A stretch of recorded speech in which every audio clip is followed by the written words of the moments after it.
Hello friends, ಇವತ್ತು ಹಾಸನದಿಂದ 8 ಗಂಟೆಗೆ train ಹತ್ಕೊಂಡು ಸಿಗಂದೂರು ಚೌಡೇಶ್ವರಿ ಟೆಂಪಲ್ಗೆ ಹೋಗ್ತಾ ಇದ್ವಿ. ಸಾಗರ ರೈಲ್ವೆ ಸ್ಟೇಷನ್ ಕೂಡ ರೀಚ್ ಆದ್ವಿ. ರೈಲ್ವೆ ಸ್ಟೇಷನ್ನಿಂದ ಹೊರಗಡೆ ಬಂದರೆ ಆಟೋ ಸ್ಟ್ಯಾಂಡ್ ಕೂಡ ಇದೆ. ಅದಕ್ಕಿಂತ ಸ್ವಲ್ಪ ಮುಂದೆ ಬಂದರೆ ಪ್ರೈವೇಟ್ ಬಸ್ ಸ್ಟ್ಯಾಂಡ್ ಕೂಡ ಇದೆ. ಬಸ್ಸು ಕೂಡ ಸಿಗುತ್ತೆ. ಅದರಿಂದ ನಾವು ದೇವಸ್ಥಾನನ ರೀಚ್ ಆಗ್ಬೋದು. ನಮಗೆ ಗೊತ್ತಿರೋರದೇ ಓನ್ ವೆಹಿಕಲ್ ಇದ್ದಿದ್ದರಿಂದ ನಾವು ಅದರಲ್ಲೇ ಬಂದ್ವಿ. ರಿವೈರ್ ಹತ್ರ ಬಂದಾದಮೇಲೆ ಅಲ್ಲಿ ಬ್ರಿಡ್ಜ್ನ ಕನ್ಸ್ಟ್ರಕ್ಟ್ ಮಾಡ್ತಾಯಿದ್ರು. ಸೊ ನಾವಲ್ಲಿ ಹೋಗಿದ್ದಾಗ 1 ಗಂಟೆ ಆಗಿತ್ತು. ಲಾಂಚ್ ಬರೋದು 2 ಗಂಟೆ ಅಂತ ಹೇಳಿದರು. ಸೊ ಅಲ್ಲೇ ಸುತ್ತಮುತ್ತ ಎಲ್ಲ ನೋಡಿಕೊಂಡು ಟೈಮ್ ಪಾಸ್ ಮಾಡಿದ್ವಿ.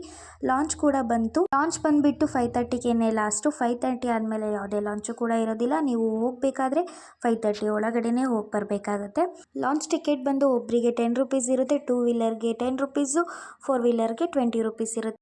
ಕೊನೆಗೂ ದೇವಸ್ಥಾನ ಹತ್ರ ಬಂದ್ವಿ. ಲಗೇಜ್ ರೂಮಲ್ಲಿ ಲಗೇಜ್ನ ಇಟ್ಬಿಟ್ಟು ದೇವಸ್ಥಾನಕ್ಕೆ ಹೋದ್ವಿ. 13th ಮತ್ತು 14th ಜಾತ್ರೆ ಇದ್ದಿದ್ದರಿಂದ ಅರೇಂಜ್ಮೆಂಟ್ಸ್ ಮಾಡ್ತಾಯಿದ್ರು. ಹಾಗೆ ಅರೇಂಜ್ಮೆಂಟ್ಸು ತುಂಬಾ ಚೆನ್ನಾಗಿ ಕಾಣಿಸ್ತಿತ್ತು. ಜಾತ್ರೆ ಇದ್ದಿದ್ದರಿಂದ ಜನ ಯಾರೂ ಕೂಡ ಇರಲಿಲ್ಲ. ನಾವು ದೇವಸ್ಥಾನಕ್ಕೆ ಹೋಗಿದ್ದಾಗ 3 ಗಂಟೆ ಆಗಿತ್ತು.